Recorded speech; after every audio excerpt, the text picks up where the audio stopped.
8:06 po ng umaga.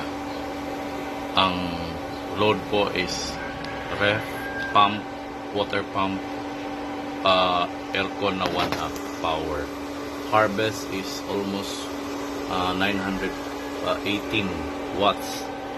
Load ang ginagamit niya is 615 watts. Ito po yung aircon na yan. Kayang-kaya talaga niya ang 0.5. Yan. Yan, umaandar. Okay. All appliances are running and time check 7:15 today.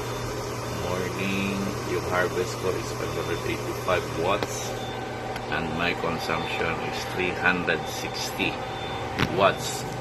All are functioning. Yung ilaw, mga 1, 2, 3, 4, 5, 6, 7, 8, 9, 10, 11. 11 ang lahat ng ilaw ko. Tapos yung clip pan, mga 6 ata. 6, 8.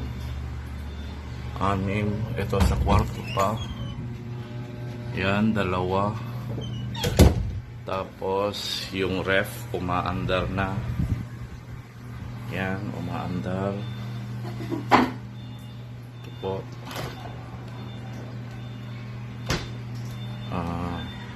Yung TV naka-on na yan.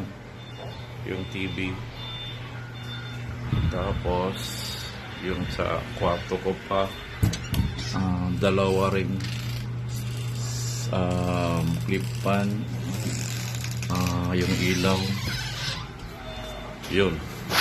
So lahat ng consumption ko sa bahay right now is powered by solar.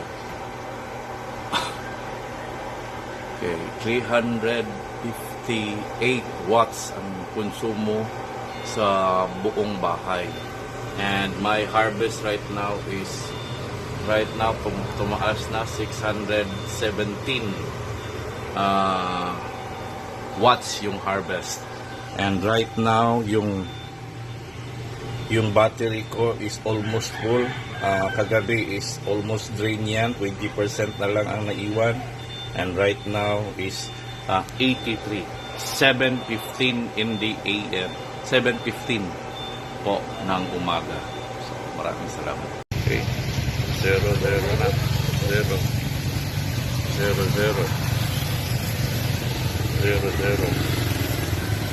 po, yun ang meter namin, lahat ng ilaw yun. Ito paano yan. Tapos lahat ng ilaw, yung TV, ang harvest ko ngayon is almost 700 watts. Consumption ko is 440 ang consumption ko. Lahat ng ilaw, almost mga 12 na ilaw. Yung clip pan, almost mga 6 na clip pan. Ito po yung sa kwarto ko po. Yan.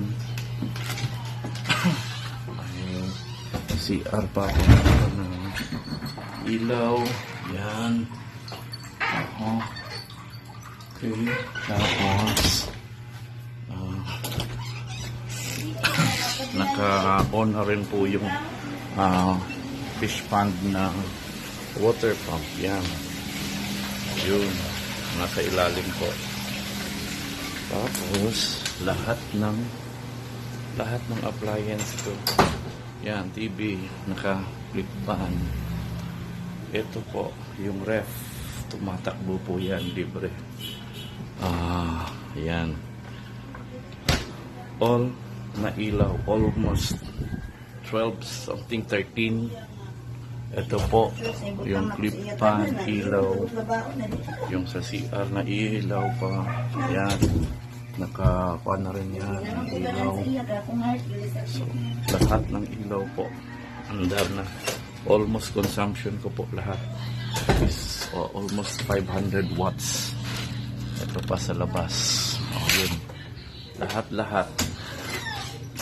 Gumagana na.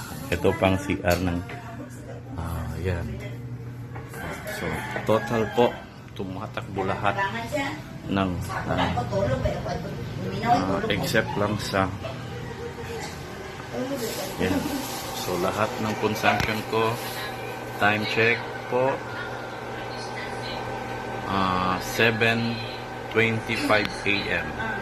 7:25 a.m. Lahat ng consumption ko is almost 460 watts. And my harvest po is 710 at 7:25 a.m. Yung battery ko is almost 84%. So, yun, wala na. Zero bill na po ako. Thank you very much.